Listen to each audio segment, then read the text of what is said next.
my question to you when it comes to God is there a specific way or language that we should be communicating to God in? Because you've mentioned this to me briefly that God doesn't speak in our language. It's something else.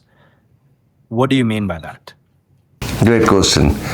There are different levels of communication, as we say in Brahman Yoga, which comes from ancient scriptures, that the highest level is called Paramani. But we will go into the details in another podcast, But to, in a layman's language, to understand is that if you ask a layman what is the most powerful language, it is the language of silence. Silence is the most powerful language for communication.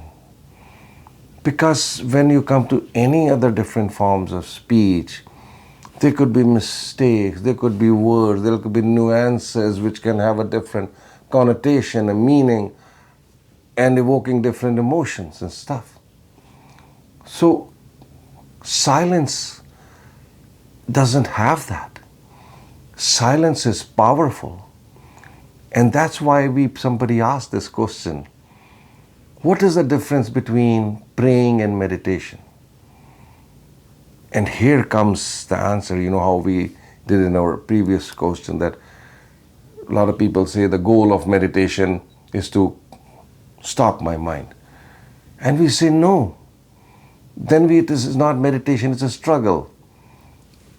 Meditation begins when the mind stops. Why? It comes to silence.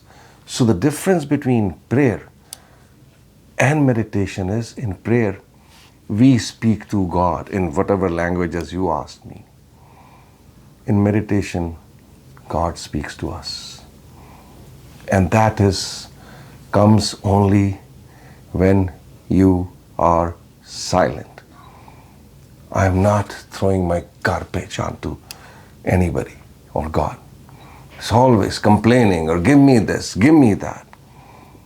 When you meditate, you are at peace.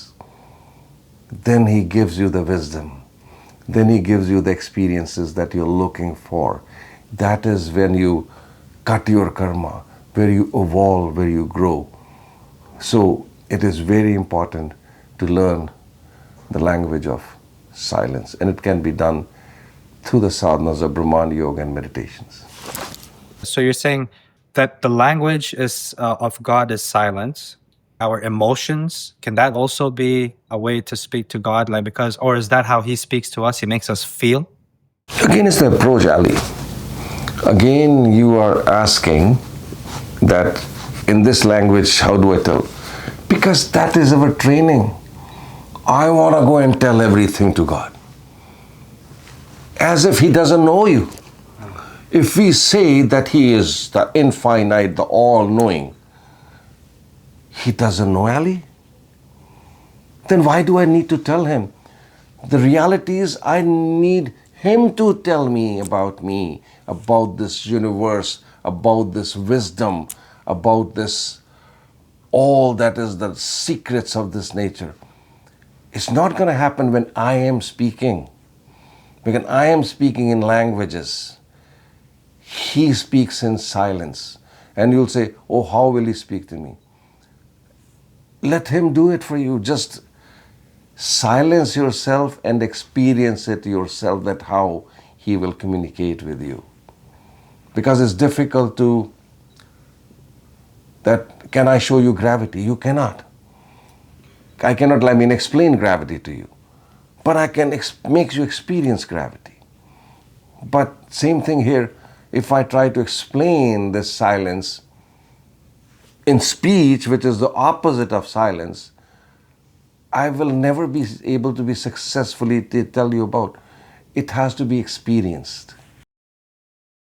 To watch the full podcast, click here. And to watch our previous podcasts, click here.